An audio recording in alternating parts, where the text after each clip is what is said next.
હવેથી પોતાની બાળકીને રિક્ષામાં સ્કૂલે મૂકવા જનાર રિક્ષા ચાલક કોણ છે અને કેવો છે તે તપાસી લેજો। સુરતના સગ્રામપુરામાં રહેતો રિક્ષા ચાલક 11 વર્ષની છાત્રાની છેડતી કરતો હોવાની વાત એક મહિલાને ધ્યાને આવતા તેણે ફોનમાં વિડીયો ઉતારી લઈ અને છોકરીની બિલ્ડિંગમાં રહેતા એક વિદ્યાર્થીને જાણ કરી હતી। તેથી વિદ્યાર્થી મહિલાને બાળકીના ઘરે લઈ ગયો અને તેની મમ્મીને વિડીયો બતાવતા તે ચોંકી ઉઠી હતી।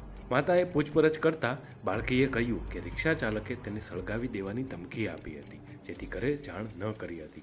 માતાએ બાળકીને વિગતવાર પૂછતા બાળકીએ કહ્યું કે રિક્ષા ચાલક અખ્તર છેલ્લા 3 મહિનાથી સગ્રામપુરા પાસે 8-10 મિનિટ રિક્ષા થોભાવી અને ગંદી હરકતો કરતો હતો। આખરે બાળકીની માતાએ ફરિયાદ આપતા અઠવા પોલીસે 42 વર્ષીય અખ્તર રજા મુનિયાર સામે રેપ, પોસ્કો તેમજ ધમકીનો ગુનો નોંધી અને ધરપકડ કરી છે।